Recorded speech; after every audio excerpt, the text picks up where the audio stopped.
I think we are live now on Facebook Live. Should be in 3, 2, 1.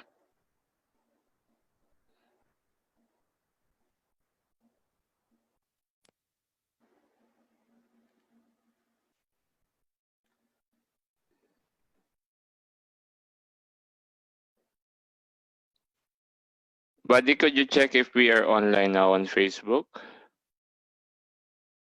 If we are live now on Facebook, buddy, could you check if we're online?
Hello, are you there, Onel?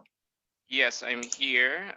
We are now live in few minutes. We're going to start our live. We are already live on Facebook. Could you double check, buddy, if we are working on Facebook? Because I already seeing now that we are live and we saw 3 people. So, and then we start. Okay, so 5 minutes.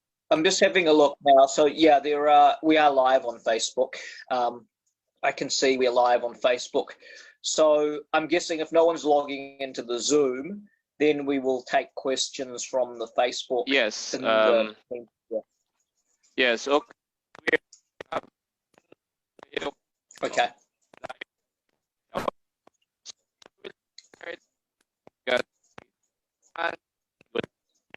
It's very choppy.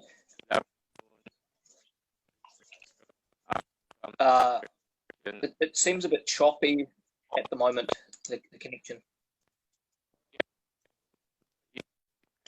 I don't think I have anything else running in the background at this point. I'm just checking. No, nothing running in the background. Okay. So, yeah. Okay. We're on air now. Okay. So, just a minute. I will. I'm just waiting for us to get a clearer connection before I hit the record button, because the connection seems very. So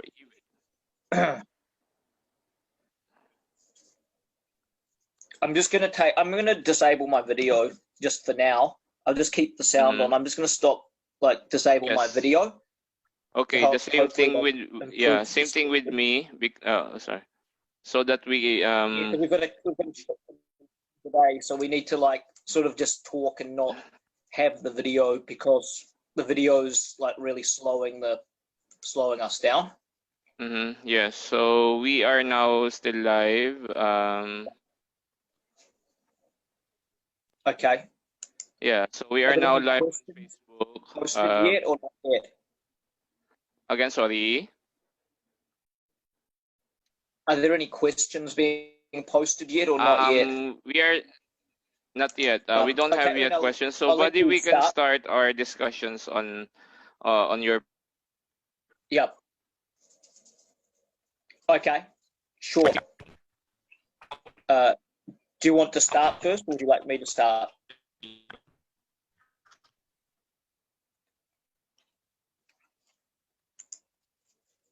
Hello. This is not a very good connection today. Hello, Unal.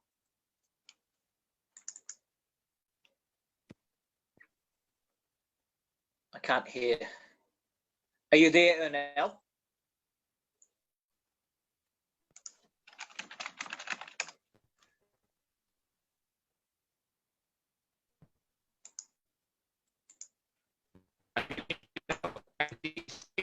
It's very choppy.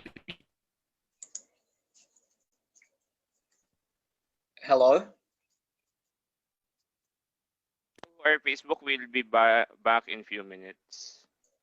Okay. I'll be okay, because I need to restart my connection because it's getting terrible now. Yeah. Yep. Go ahead and do that. If you restart your connection, does it close the chat, or I'll just invite you back in? You can just I will make you now as the as host. Okay.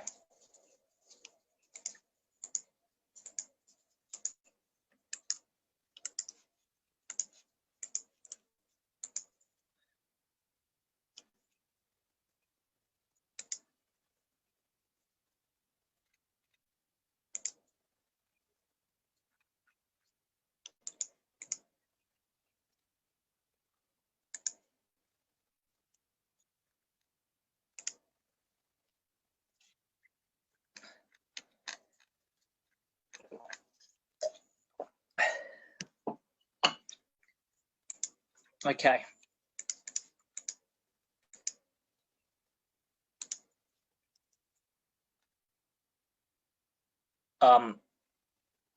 Okay.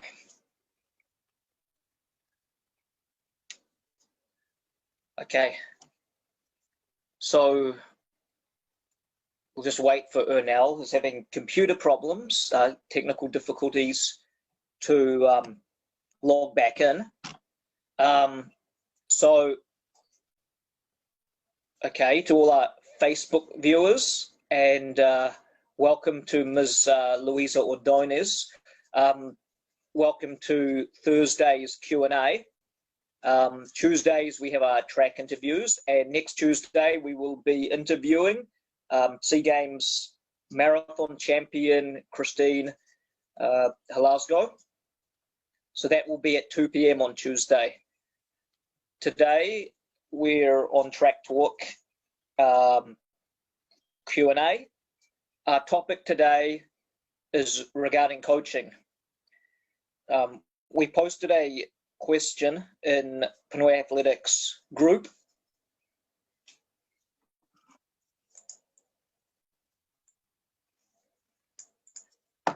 Okay, I'll just start that again because I just record. So, welcome to Track Talk Thursdays with Pinoyathletics. We're just waiting for Ernell because he's had some computer technical issues. So he just had to restart the computer. Very slow, laggy connection today. So on Tuesday, we will be hosting Ms. Christina Halasgo, the SEA Games marathon champion, will be featuring at 2 p.m. on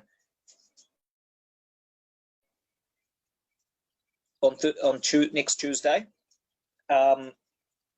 So today's discussion will be more on coaching Q&A, but any questions regarding training or pretty much any questions, Philippine track and field related. Today's topic is regarding coaching. We posted this question on the group.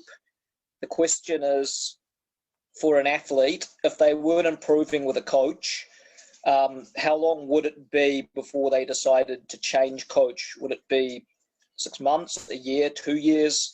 They wouldn't change coach, or they would still change coach if they were improving with a coach. So we're just getting feedback on that. As it's a slow, laggy connection today, we're streaming live via Facebook, so we'll be answering questions posted on our Facebook page. We're live streaming on facebook.com/Pinoyathletics. Just trying to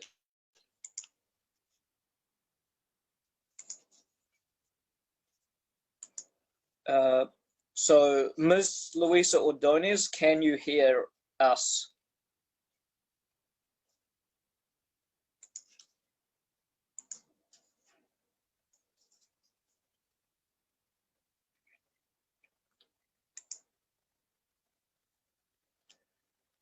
Okay, just checking now on the Facebook to see if we have any queries.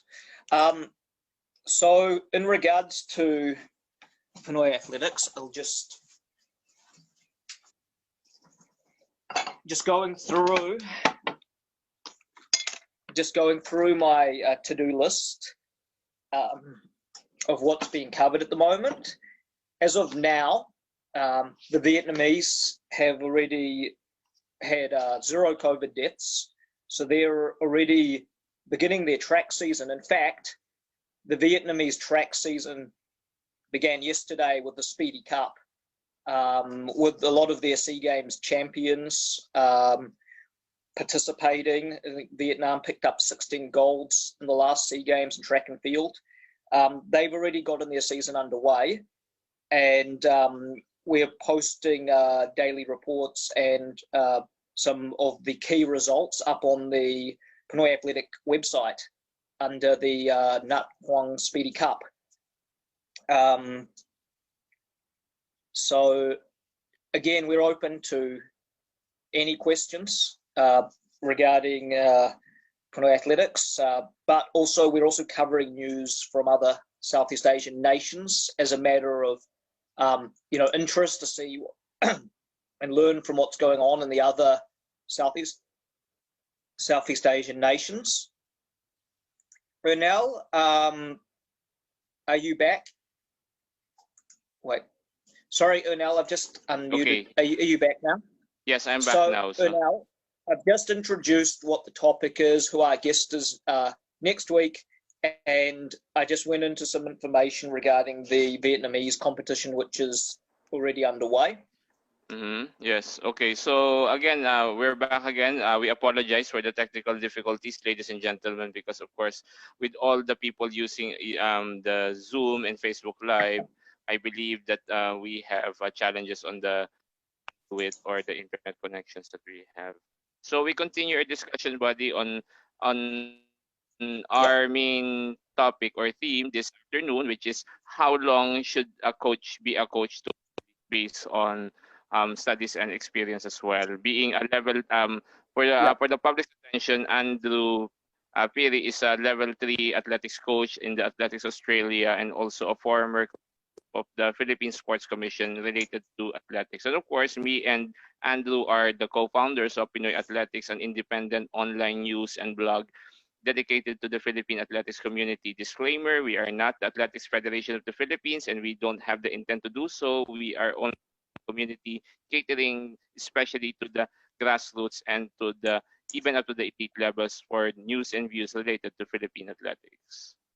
So we continue our discussion. So we can start our topic again. To those who are joining us in Zoom, you can type your comments and questions, and we will do our shout outs in a few minutes as we browse to your questions and comments on both Facebook and Zoom. We would like also to acknowledge the presence of earlier Maria Luisa, who I don't know what happened to her connection. So, but still we are on board on Zoom and Facebook. So, buddy, to start our discussion, we can do so Yep. now. I'll just give some perspective on some of the responses I got when I posted this question on the Pinoyathletics group. There was a multitude of answers, which ranged from some athletes expected immediate results, which wasn't surprising.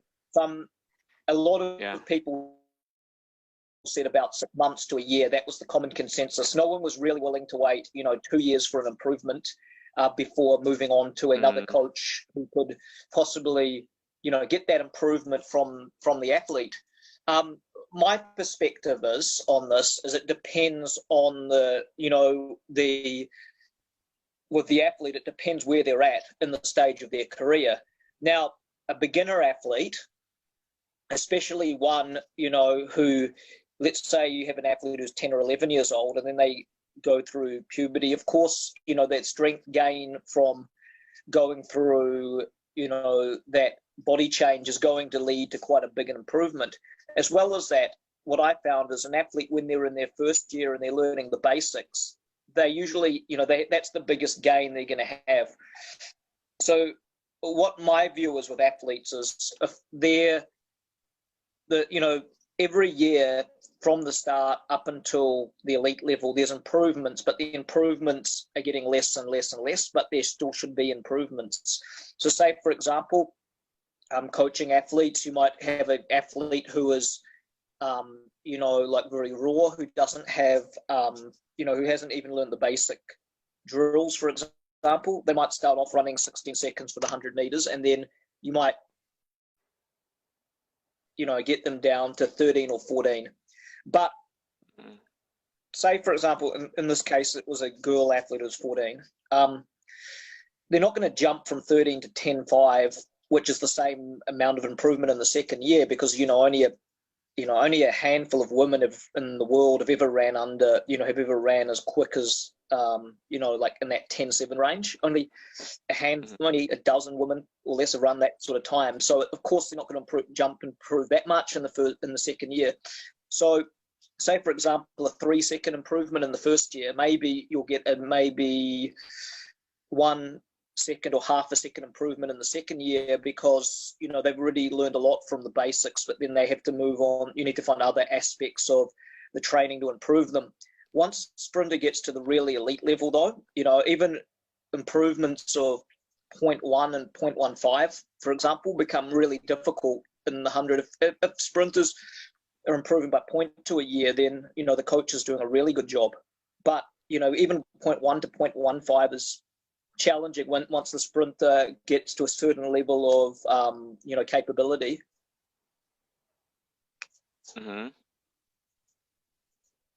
Yes, continue, buddy. Yeah.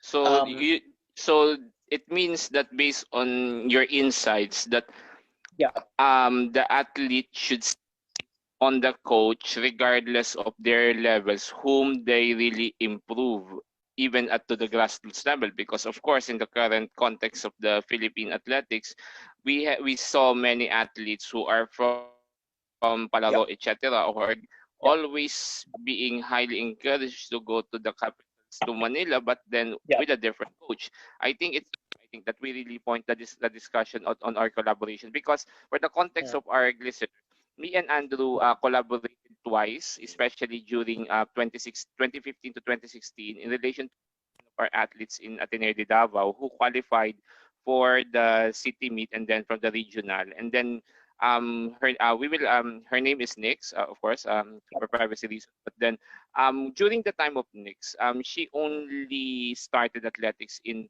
July 2014. But then in the span of less than a year, especially on February 2015, she was able to set her personal best, Davraa, in less than a year. Andrew and I worked together.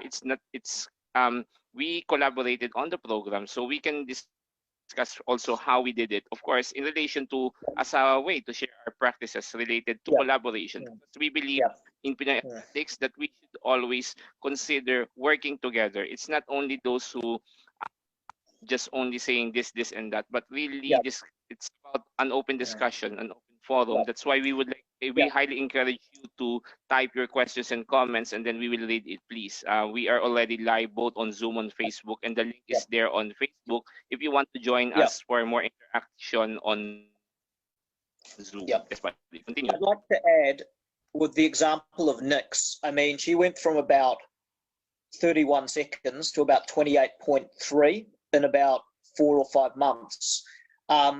The other thing to note with Nix is that when Nix came on board, she's not like a young kid who's going through those gains because of puberty. She's already 16 or 17 years old when she started. So she wasn't, a lot of the gains that Nix got were through basically, like through learning drills, through getting, more competent with the training. It wasn't, there weren't the strength gains from naturally growing, and not this, it's not, they're not going to be there in comparison to, say, for example, you have a 10 or 11-year-old, they go through puberty, and then all of a sudden they're bigger and stronger.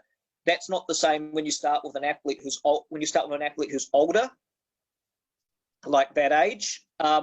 So yeah, the athlete went from 31 to 28.3 in 4 or 5 months. The only reason the improvement stopped was because Nix really was in a difficult course, and she really had to prioritize her studies, so she didn't have any time to train anymore. But there were continued improvements, which probably would have continued. The only issue was like she was doing, what was it, UNL architecture or something, so she had to devote She's all her studying time. architecture now, and besides, we don't have a college varsity program at Ateneo de Davao University due to, of course, these administrative reasons. But that's why we can only maximize, ladies and gentlemen, what students we have, because of course we don't have scholars. We need to work on our own uh, student population or populace in order to find potential athletes who will join the grade school up to the Yeah, senior high school yeah, team. So it's up to 17 yeah, to 18 years old that we can only handle athletes yeah, in the context of Ateneo de Davao University yeah. during my time. And the good thing about the arrangement that we had with Nix, and which I've had with other athletes, is with Ernell, it was more about cooperation and collaboration, because Ernell and me are communicating with each other. It's not like I'm directly going to Nix or Nix is directly going to me and doing my program secretly and doing Ernell's as well, and basically ending up with like a program in which she's doing two different programs, and she risks getting injured because she's following two different coaching views when the coaches are not working together. This happens a lot in the Philippines. I mean, you get a lot of kids, and they might not be happy with that they're not getting anywhere on their coach's program. So what they do a lot, because now social media and Facebook is more common, these kids are going, like, they're contacting other coaches and asking for programs. But because the kid is at a school or they're at a college and they've already got a coach who's giving them a program, the coach at the college or university, they're obligated to do that program, but then they're also secretly trying to do another coach's program, and then they're doing too much, and that's when injuries happen. So in my view, if an athlete is seeking another coach for advice, it's better that the current coach and the other coach talk first, and not like the athlete is just secretly going to another coach and still doing their coach's program, because that's what leads to injuries. Because they're trying to do the workload of two coaches. They might be totally different training loads each day, and then boom, then there's injury. That's how injuries happen. And if you don't, and it's very easy to get blamed if you're you're the coach who they've gone to for not communicating with the actual coach of the athlete. Yes, exactly.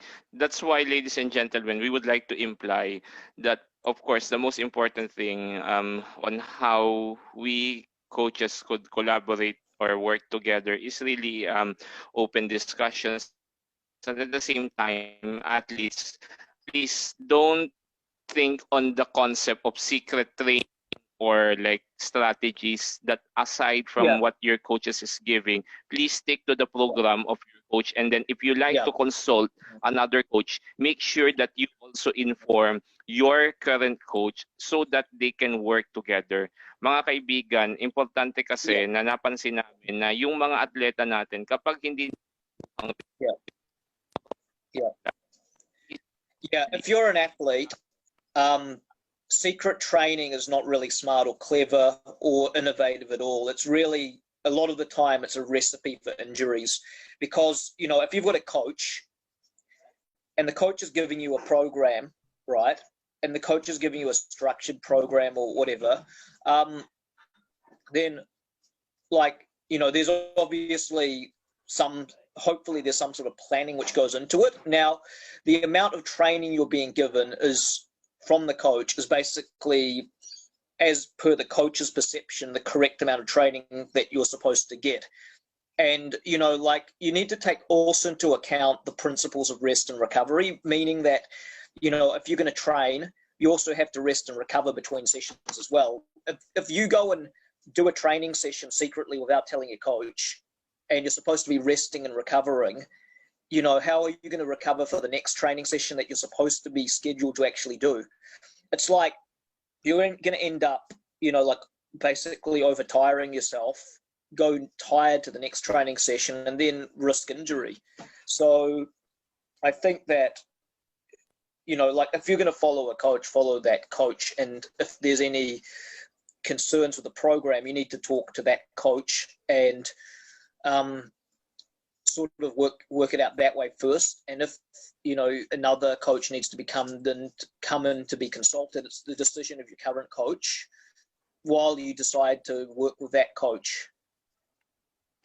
Yes, exactly. Because we notice, ladies and gentlemen, that's why we would like to highly stress that you should always cooperate and stick to one program at the same time also.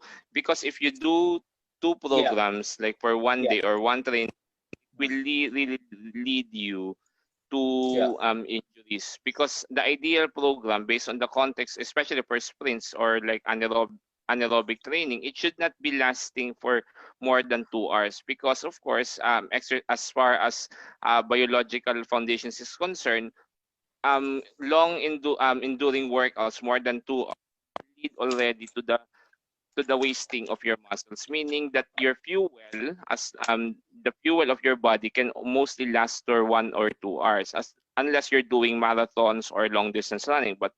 For example, if you're doing sprints or strength based training, it should not be more than 2 hours, because if you went more than, chances that your muscles will be really on its point that it will be eaten up, quote unquote, by your biological systems or your muscles.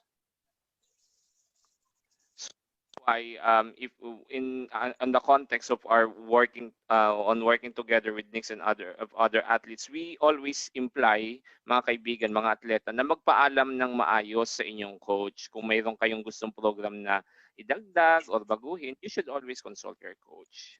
It's also a sign of respect and also as a sign of trust, because if you're hopping or following for a program, it means you don't trust your coach. Even that your coach is, or like the concept of being your chaperone on training, you should always inform him or her for any programs if you think that it could be helpful to their progress. Yes, buddy, further comments while I'm looking at the questions or shout outs on Facebook Live.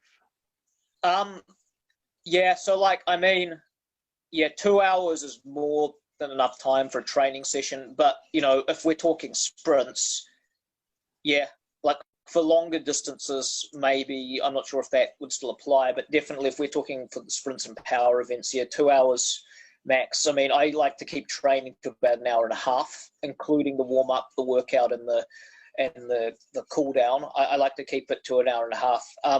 I find in the Philippines, compared to colder countries, the warm ups generally don't need to be as long. Of course, you know, like, there are more points to a warm up than just actually warming up. There are other reasons we do warm ups, which I will go into if we have time. Do we have any comments on FB at the moment or any questions? So far, not yet, but I think we are only one or two people. Anthony Valdez is already online and listening. And Dario Yeah. Dumlao, Sir Dario, you're already on Zoom.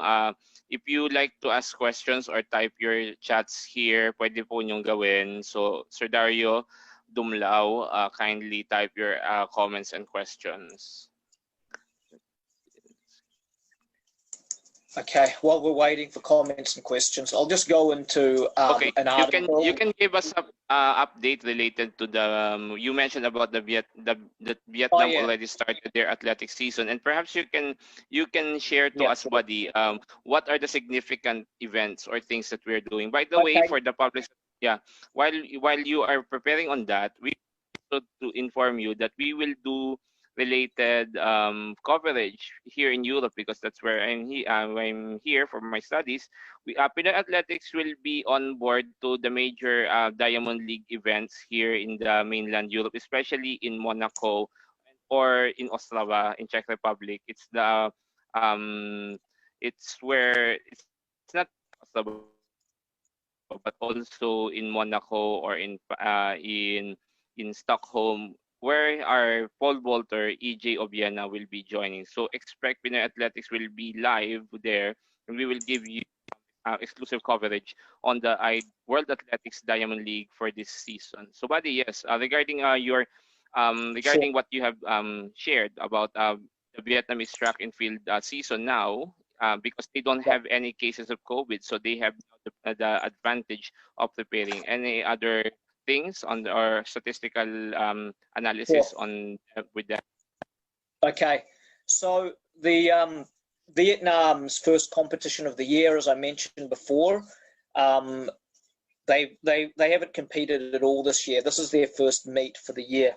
It's called the Nhat Dong Speedy Cup. It's held in Ho Chi Minh City, and it began yesterday. I believe it's a 6-day competition, so it's from the 10th to the 16th of June. The structure of this meet is they have different age grades. They have 12, 13-year-olds, 14, 15-year-olds, 16, 17, 18, 19-year-olds, and open. Open, like at the last SEA Games, the Vietnamese got 16 gold medals. The one before that, they got 17 gold medals. The Vietnamese will be hosting the SEA Games in late 2021. They haven't hosted since 2003. They began their season, and a lot of their SEA Games champions from the last two SEA Games were present at this meet. I will be writing up a full update on day 2. I posted some updates on day 1 on the Pinoyathletics website. It's under something like Nhat Dong Cup, Vietnamese Cup. So yeah, the highlights of this competition so far is the SEA Games 100-meter champion, Le Tu Chin. She just opened with 7.40 seconds, which is 0.04 off her lifetime best, which was set in 2017. Looking at her times, she's in about the same shape as she was at the SEA Games based on those times. I know this because, when I was 15, like the 7.4 and 11.5, those were like roughly what I was running when I was 15 years old. So the times definitely correlate. The 60-meter times means, she's got some good 100-meter speed at the moment. So that was the main result on the first day. There was also some men who were running around the 6'8", 6'9" region, so probably 10'6", 10'7" guys. Quite a few new male 100-type sprinters emerged. So on the second day, in the women's 400 meters, there was a race with 4 women in it. They were all, I think 3 of the members of their 4x4 relay team. And included in that were the SEA Games gold and silver medalists from the 400 at the last SEA Games. So Quach, who won the gold at the last SEA Games in the women's for the 400, she opened her season with 53.12. and Huyen, who's the silver medalist in the SEA Games 400 and the gold medalist in the SEA Games women's 400 hurdles, opened her season with 54.6. So that was basically a straight final of 4 athletes. In the men's 400, in the SEA Games champion and the SEA Games silver medalist in the 400 and the 2015 SEA Games silver medalist, all 3 of them went comfortably through to the final in around 48 seconds. Very comfortable running on the video. They just closed down the last 50. They just eased up the last 60, just ran through to the finals. And some of the other results, women's 800 was 212. Again, it's 205 runner. Very early season for them. That was pretty much it. I mean, I have some more updates I will put later on the site, but that's all I can recall off the top of my head. Yeah. So far, we have also questioned on the other group chats that we have. So far, according to Mr. June Cabrera, I think he already, June Cabrera, sa totoo lang, wala kaming magagawa, kami makapag-recruit kasi nga yung situation natin ngayon. Gusto ko malaman if the bang DepEd yung DepEd sponsor. Of course, we are not on a position to inform everyone that if DepEd will have meets. But as far as we know, Secretary Leonor Briones already informed that there will be no palaro this year due to COVID-19. And of course, we will still wait for their final decision after or like here. What will be the thing about palarong pambansa if they will adjust the eligibility age or something like this. But of course, as we know, we should if DepEd won't have meets due to the COVID-19, perhaps we can also try to encourage everyone to do micro meets like what they're doing now in Czech Republic with all the restrictions. They did the invitational or like part of their program in Prague, but then there are no audience. There are like only 25 to 30 people inside the stadium, but still it's still like a similar competition. It's just that they don't have audience. So I hope that as far as of course being the facilitator or meet manager of the Mindanao Blue Knights Slack League, given the resources and if all the restrictions will be lifted by 21 or January 2021, we will do one leg hopefully by early 2021 even without palaro. That's in Davao, as long as we are allowed by the city government to do this event, or also as far as the admin of Ateneo de Davao will be concerned. So that's why as far as we know, if will not be this, or if all the restrictions won't be lifted, we won't see much athletics event aside from the intent of PATAFA to hold the National Open on December 2020. So far, ladies and gentlemen, that is all that we can say about the events in the Philippines. Can I add something? Yeah, sure. Okay, so at this stage, right, it's been in the newspapers that 7 NSAs, including the PATAFA, have already requested to the IATF, which is the the health experts who basically say whether it's okay to proceed or not. At this point, NSAs are only just starting to request that their athletes be allowed to go back into training. We're not talking about competitions at this point. They're trying to get the clearance from the IATF to go back into training.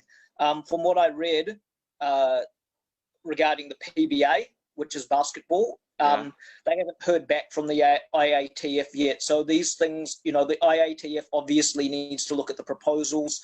It's going to take a little while for them to evaluate, and then then eventually they'll approve or decline the request.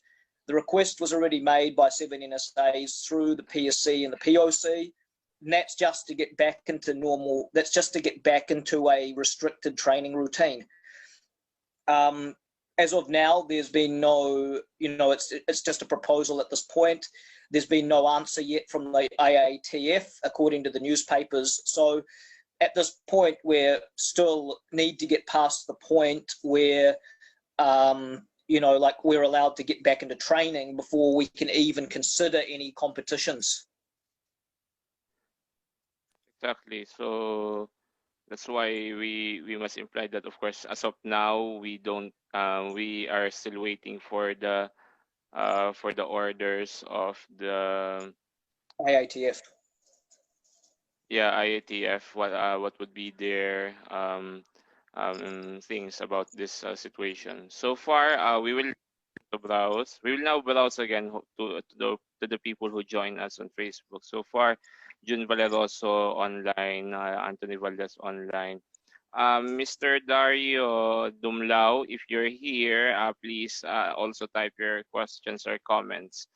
We still have like 30 minutes or so to continue our live stream. And then, by the way, we are waiting for our participants both on Zoom, on Facebook. We would like also to invite you to our Track Talk Tuesday, and our guest is Christine Orgasco, 2019 SEA Games Marathon Champion. It will be on Tuesday, June 16, 2022 p.m. Philippine time. So please join us. Christine is from Bukidnon and also a product of the State Colleges and Universities Athletic Association, and she qualified to the national training pool by completing and winning the 1,000-meter run during the 2019 National Open in Ilagan, Isabela. And it would be interesting to know that also Christine was a former sprinter during her squad days, and then she moved to marathon, and then also she's a mother of she has also children. It would be good how she able to overcome these circumstances and be the SEA Games champion. So she will be our guest for next Tuesday. And then coming soon, we hope that Clinton will be on board as well on our fourth week. And then we're still waiting for a surprise guest from Germany on last week of June. It preferably on Thursday, June 25, but then we are still waiting to our contact in Germany, Coach Ludwig Harksen.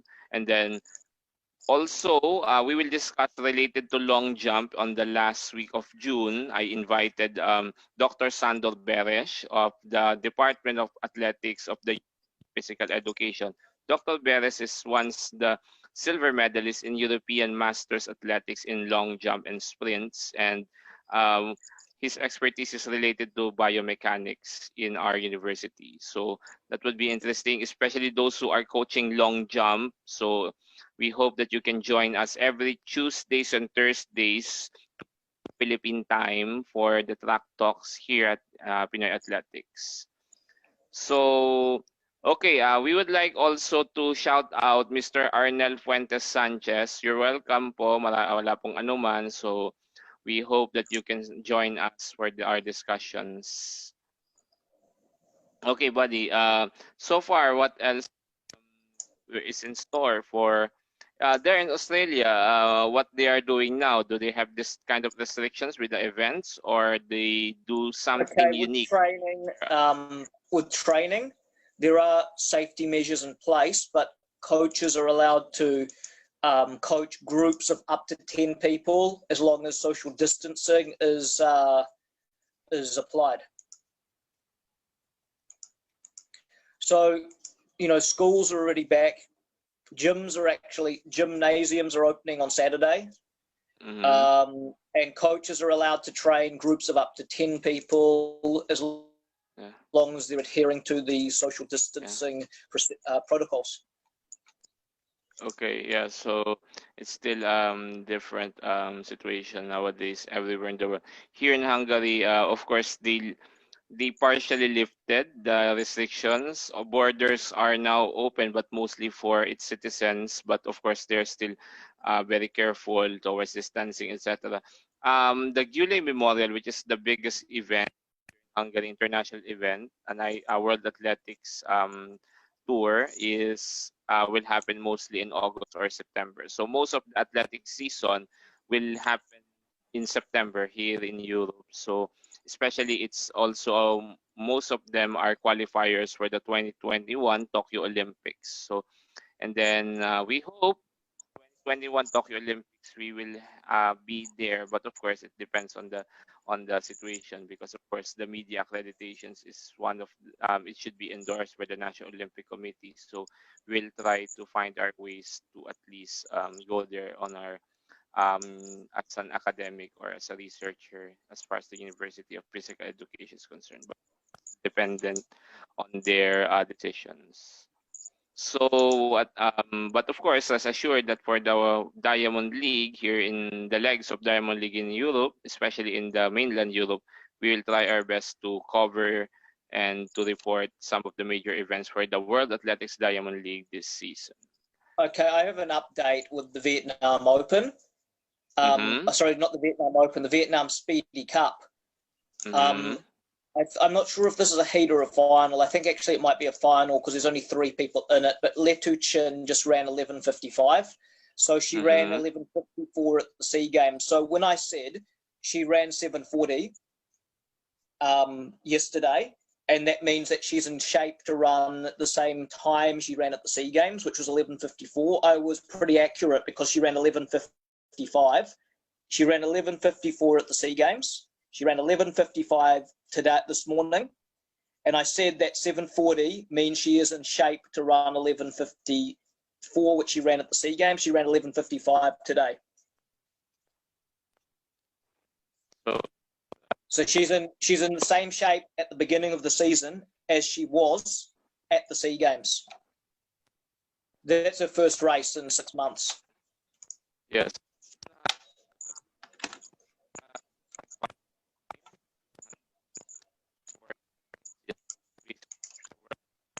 Just got to send a message. So yeah, it's pretty good. A lot of things to improve, but I think she's running the 200 tomorrow.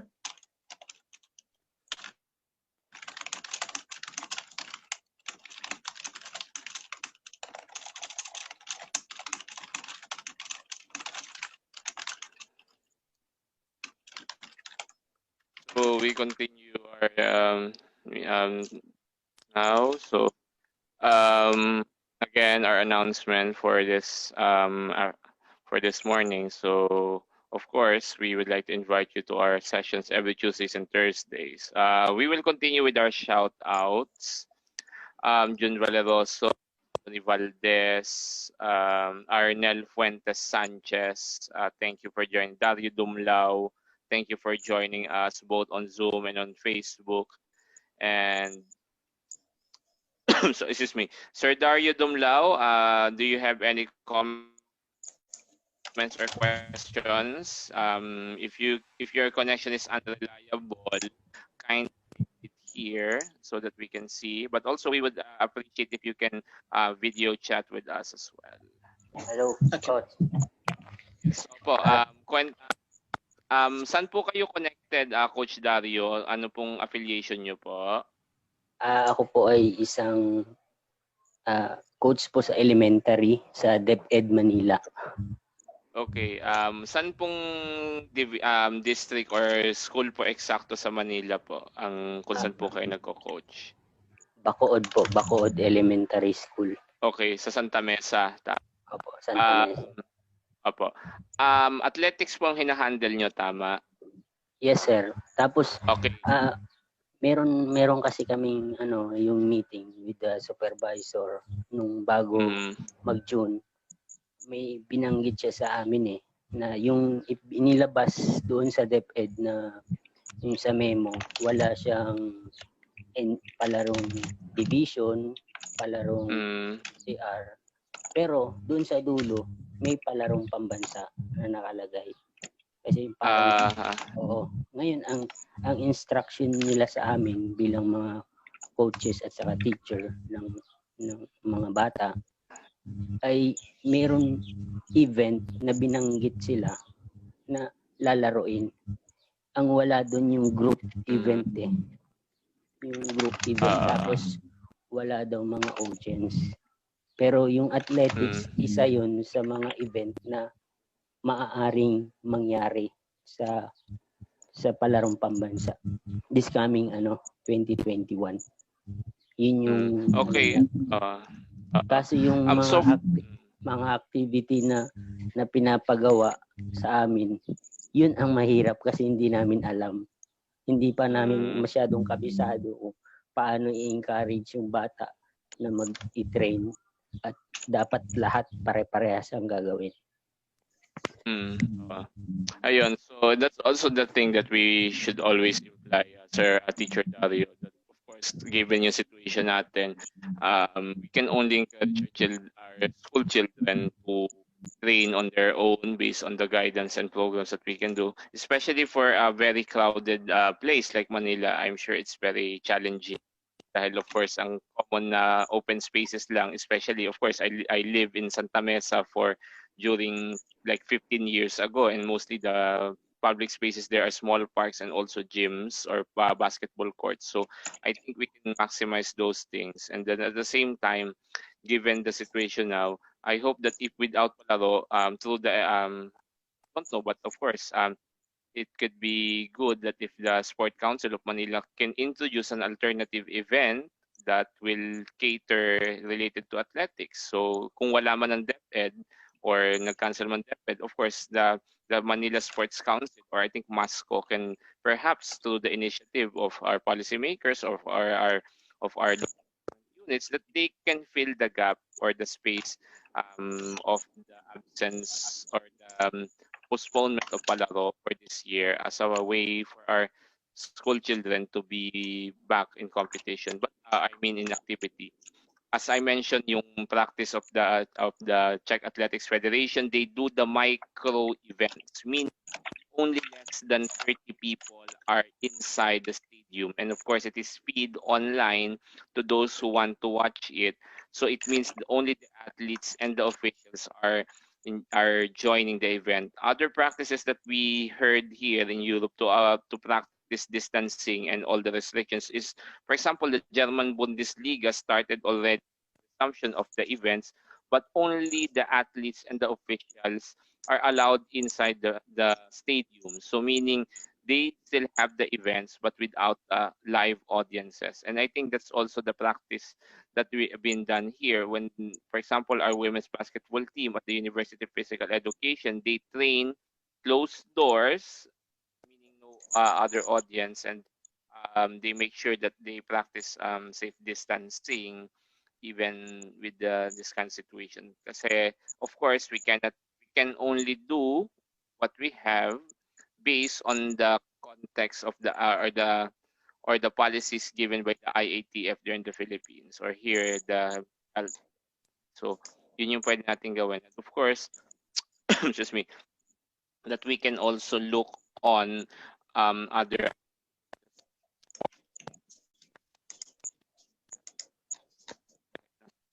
that we can for we can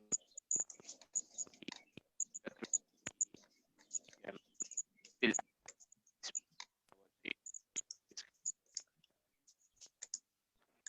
so,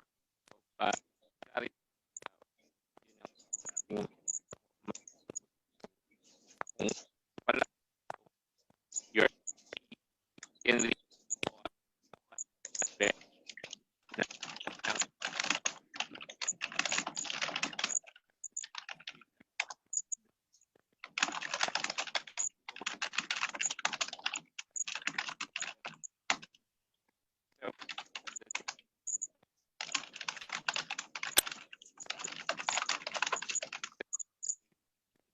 then we can look, especially in Manila, you have the access to Rizal Memorial Sports Complex. Or in PUP, I think you have oval as well in PUP in Santa Mesa. So that's what we are doing, like what we have in the Mindanao Lunes, that of course we build the program 7 years ago with and it's run by the community regardless of DepEd or not, private or not, and even the children or the school children are also being taught how to be part of the event as officials, etc. So kasi if we lack the manpower to open the event or to organize event, we can really tap on our students because they are very fast learners.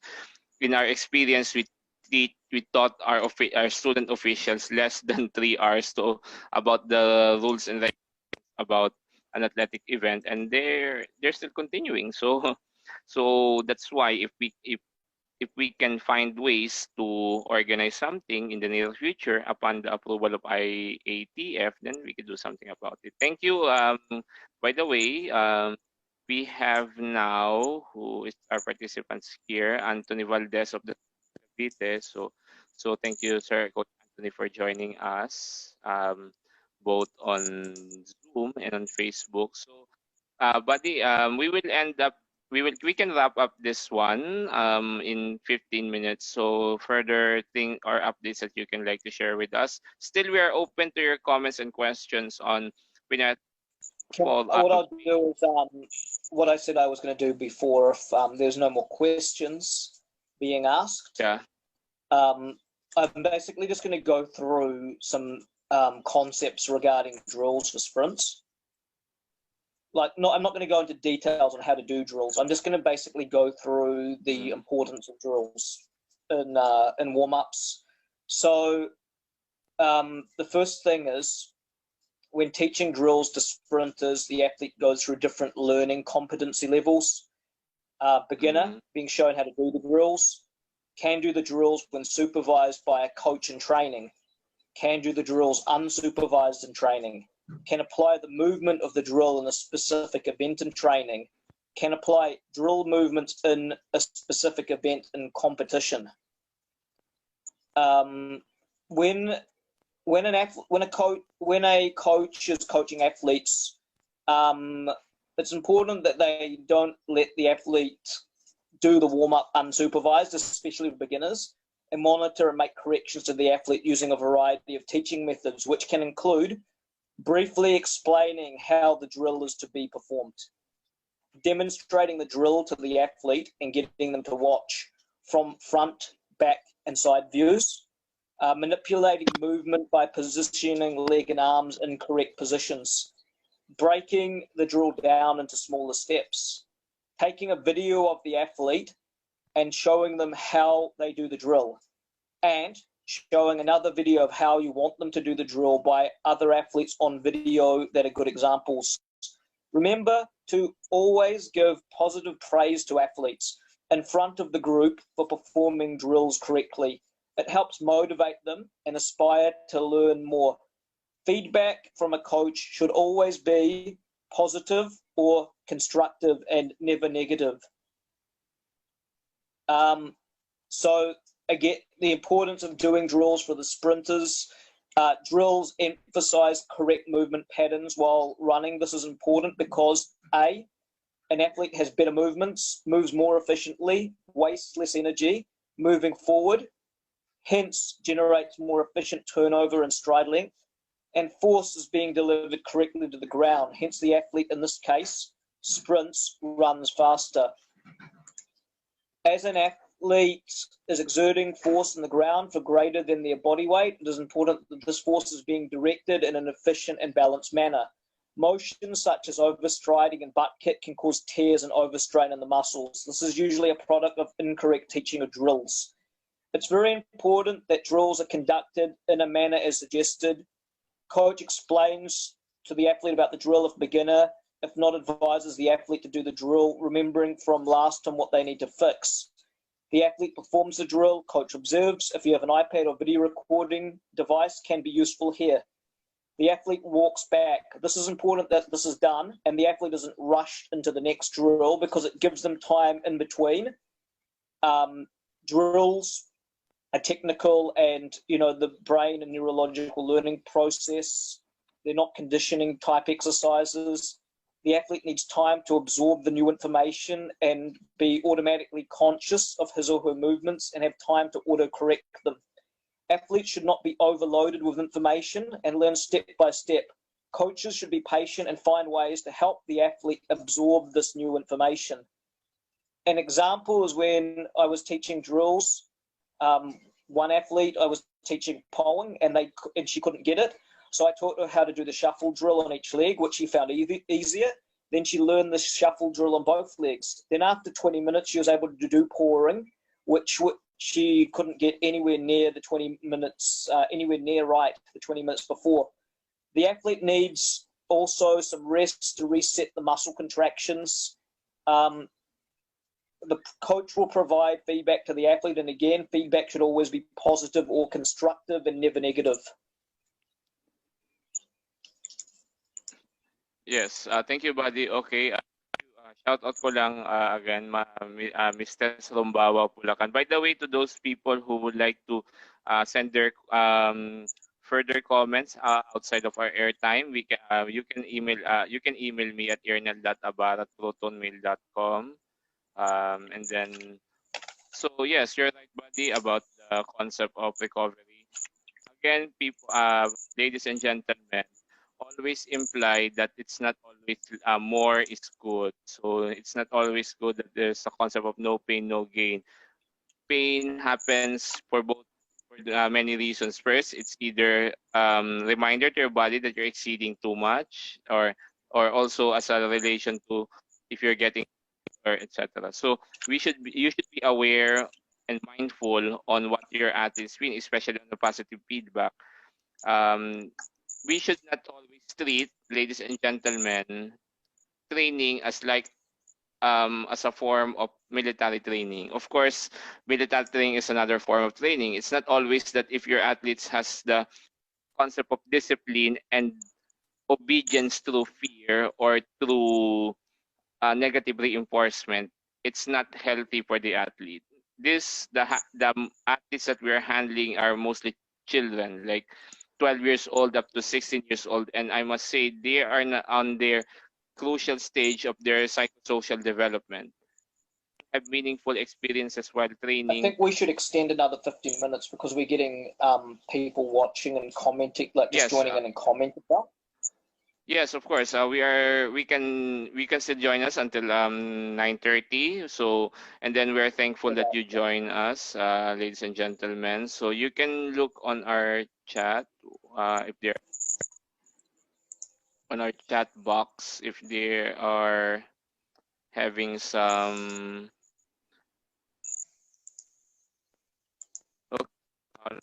Okay. So Yeah, by the way, that part about the drills that I just read out, and it's available on Pinoyathletics under drills for sprinters. That's not something I copied and pasted from a book. That's something that I came up with off the top of my head, but not just me. I mean, I talked to some other coaches. I talked to a couple of other coaches and bounced ideas off them as well. And I compiled that based off conversations with other coaches and from my own experience as a coach. That wasn't something I just copied and pasted from somewhere else on the internet, or like just copied and pasted from a book. I actually came up with those ideas from talking to other coaches and from my own experience as a coach. So that is available again on drills for sprinters on pinoyathletics.info. And the website in itself, as well as being an area where you can get results, it's also a good repository for information on training concepts and that sort of thing as well. yes, so that would be very interesting. And then that's why we encourage you, ladies and gentlemen, to really look, or should we say, our Facebook group. So that's where our discussion is. And of course, for announcements, it's our Facebook page. Okay, so Miss Tess Rumbawa of Bulacan, I'm going, bago pala ako nagko-coach here in Manila. So I was in the province, I did coaching this week. I'm happy to learn. Okay, you're very much welcome, Ma'am Tess. Dumalot magpadalo po tayo sa Martes para sa talk with Christine Organiza Haliasgo. June de Viñas of Cebu City or Cebu Province. Mayong hap. Okay.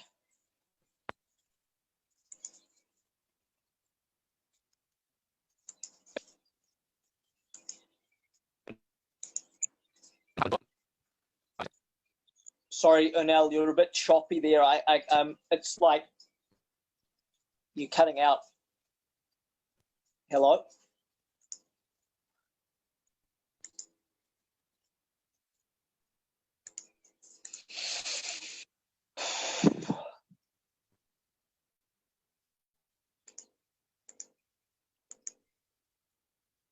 Um,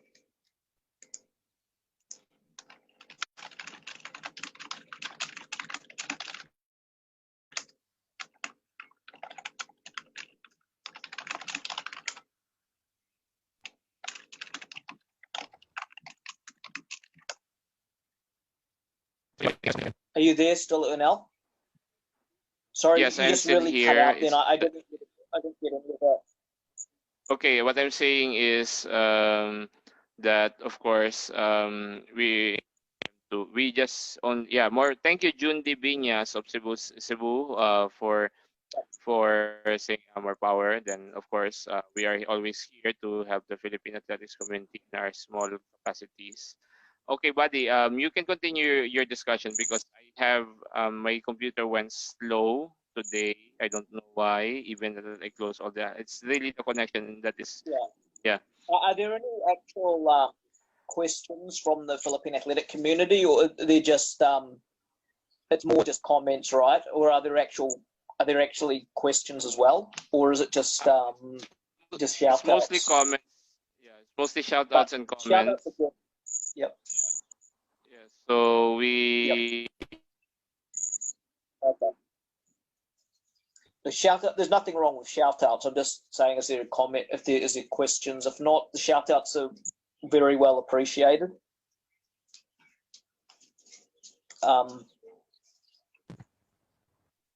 Okay.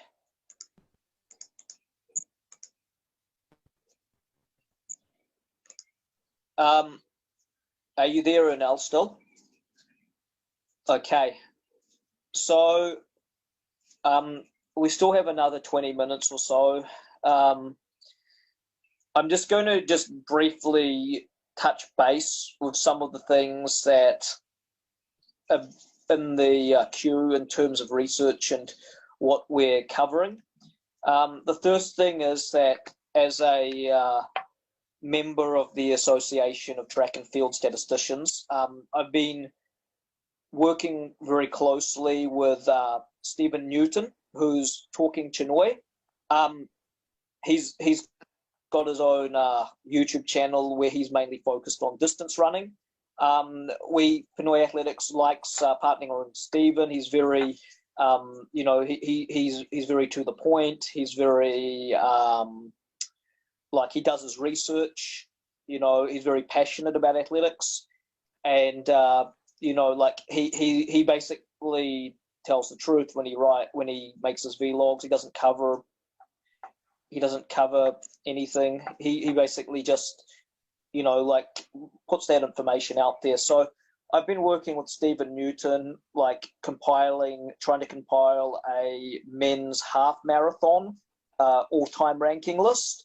That's still a work in progress, but because I'm busy with all these other things going on, I appreciate that we're now having partnerships with people like Talking Chinoy, Stephen, who's really been of great help. So yeah, we're working on the men's half marathon list. I was working on the women's half marathon list. Obviously, with no competitions much, I'm still covering the Vietnamese Speedy Cup, which is ongoing. We have the Southeast Asian rankings. I'm looking at the women's 200 next when I have time, doing a more comprehensive in-depth list for that. We're looking at, a survey, or not a survey, but looking at data on countries in the world which have the most doping cases in athletics. Recently, there's been some issues with the 400 sprinter from Bahrain in the women's. So it'll be interesting to see with the data which countries seem to have the most doping offences at the moment if we were to rank them in athletics.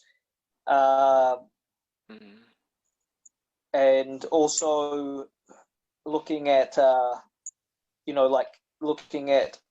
promoting events which we can do well at, which are events which are not as well promoted as they should be compared to other events in track and field, but looking at, helping out walks and pole vault. These are two events that we could be really good at, and in pole vault we're already really good at. But the question is, with pole vault, is what happens after EJ. We need to. That's why with events like pole vault, it's good that it's wonderful we have one really good athlete, but we need to basically carry on that momentum by providing, things that are needed, for pole vaulters to, for us to be able to produce more pole vaulters, for example. And the same with walks. It's an event which we have a lot of potential in, I feel, because if you look at the Olympic champions in the walks,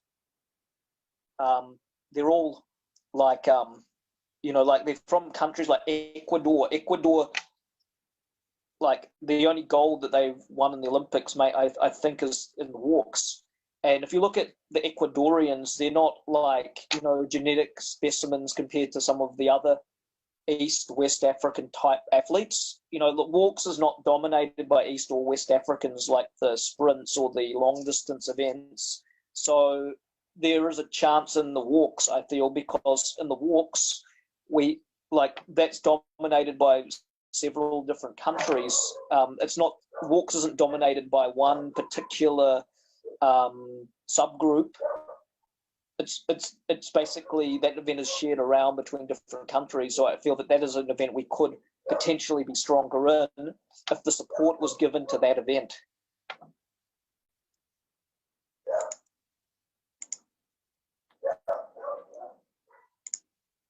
Yes, that's right, buddy. Same with pole vault as well to some extent, but with pole vault, it seems that you need to have a certain combinations of things. One is height. Obviously, EJ is 6'2" or 6'3", so that helps a lot. But it's not just the height that makes EJ a good pole vaulter. It's basically like what I narrowed it down to is three other things as well as the height.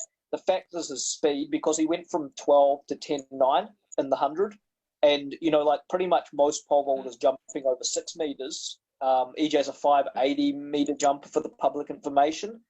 Most guys jumping over 6 meters are running under 11 seconds. I mean, like Duplantis has run 10.6. Bubka allegedly ran 10.9 holding a pole. Levelini's sub 11, I believe. So, you need speed. You need to be like a 6 meter vaulter. You need to be a sub 11 type runner. Then also you need strength. EJ, as I know it, from 18 to now, he went from a 60 kilo power clean in the gym to 120 kilo power clean in the gym. And, that gain in strength also correlated with his 12 seconds to his 10.9. He got quicker as he got more powerful and stronger in the gym. And the other thing I feel from the mental side of things for the pole vault is, you need to have a lot of courage and a lot of guts to be in that event, because imagine you're falling from 5 meters, he's falling from 5 meters. I mean, even if you're falling from 3 meters, that's like basically falling off the roof of your house. If you're falling from 5 meters, it's almost like falling off the second floor of a building. That's pretty high. So you need, and a lot can go wrong in the pole vault. You can, as EJ knows, you can land incorrectly, you can fall, you can miss the mat, there's a lot of issues there. So yeah, so in summary, pole vault requires height, speed, strength, and guts and courage. So those are the 4 things that you need to, I think, to get that world-class type pole vaulter. Yeah. So we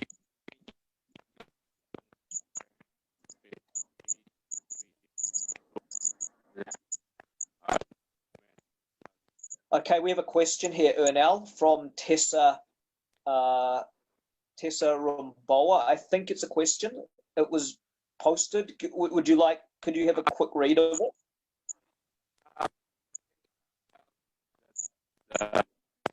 It's posted on the Facebook live. It begins with Bago Palang.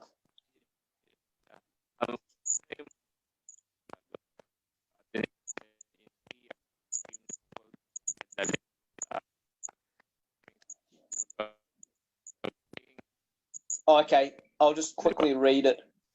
Or Okay. yes. So Yep. yes. I'm reading now all the question or the comments or shout outs. By the way, again, ladies and gentlemen, we would like to invite you on Tuesday, and then also kindly add or join our group, Pinoy Athletics. That's one word. And also like our Facebook page, facebook.com/Pinoy Athletics, and also visit our website, www.pinoyathletics.info. So we can still on board for the next uh 10 more minutes. Thank you, Coach Dario Dumlao, for joining us. Member na kayo ng ng Facebook group sa Pinoy Athletics, Coach Dario? Yes po, okay po. Okay, Member sige. na. Encourage pa Reading this natin yung comment mga iba nating kasama. from Then Tessa hopefully, yeah. Wow.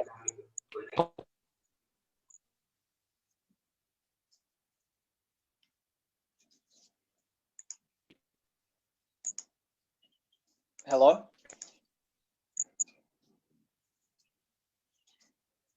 I'm just reading this comment from Tessa Rombao. When I was in the province, I did do coaching in our district, elementary. Happy to learn pointers to versatile coaches and trainers. Okay. Okay, thank you for that comment. I'm sure that we can provide a lot of information towards you via social networks. Jundi Binyus, former member of the national team, more power. 2000 and former SEA Games bronze medalist in the long jump, Nino Morayag, King Boar. Okay, that's. I think that's all the comments. I'm just having a quick. Doesn't seem to display all of them. There's supposedly 10 comments here, but okay. Right now, so I don't know. Okay, so as I'm saying earlier, can you, to those who can hear me, we are planning to have our series of grassroots visits in Luzon and Visayas and Mindanao in 2021 if the travel and the other logistical concerns will be addressed due to COVID-19. So far, there are already few host venues that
work.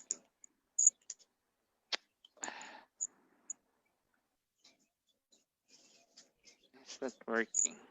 Buddy, I think I'm having challenges again on the connection. Yep. Yeah, can you hear me now? I think I'm having not so good connection now. Okay, I'm back now. Okay, so it's good. Yeah. So I'm saying I'm saying Jundi said only more power, and also at the same time, we would like also to invite everyone in 2021. We are open for partners for our first ever Pinoy Athletics Grassroots Athletics Workshop and Congress in Luzon, Visayas, in Mindanao. So we are planning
in the early 2020, like April or September 2021 or April or May 2022.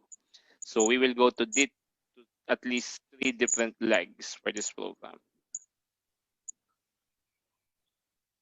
So we highly encourage to those LGUs, clubs, or private or um, corporate entities to partner with us. We are open for partnerships. We are open for sponsorships, advertising. We have now, buddy, how many followers on Facebook? We have 22,000 plus followers on Facebook group, and how many 23. likes on Facebook page? Statistics. Facebook page is like How 23 to many 25,000. Yes, Facebook so page to our to our how many followers on Facebook? is 23 to 25,000 on Facebook. So we have 23 to 25,000 on Facebook. We have almost 9,000 on the Facebook group, and there's around, I think, a last count, like between around 60 to 70,000 followers, or 60 to 80,000 followers on the mailing list.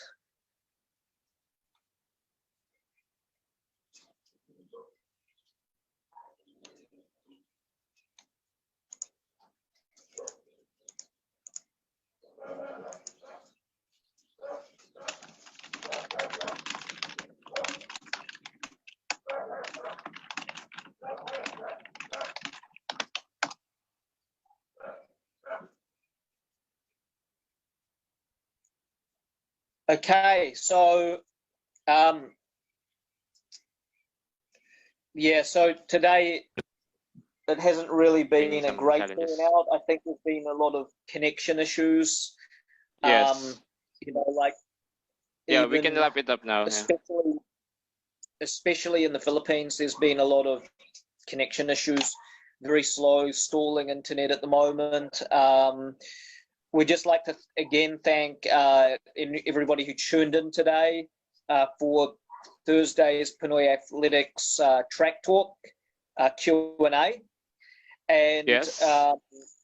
again, thank you to all our followers who who tuned in via Facebook Live, or thank you to Dario Dumlau for tuning in to the group.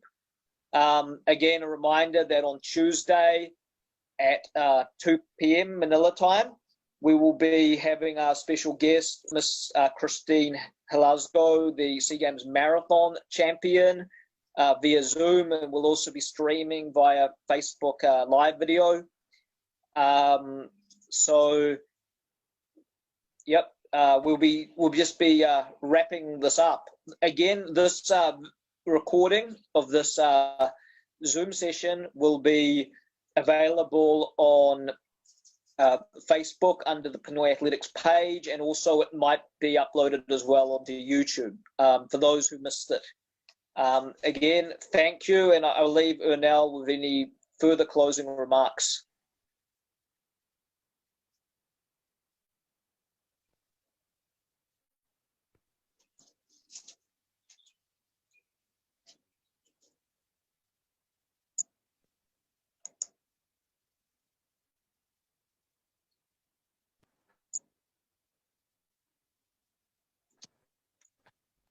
some connection again. So Okay, I'll just problems. Okay, carry so we on. will yeah.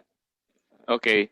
Yeah, so we thank everyone who joined us for today. So we hope that you can join us next time for the track talk next Tuesday. So we say goodbye for now, buddy. Then thank you for everyone. Okay. Thanks, everyone. Bye bye.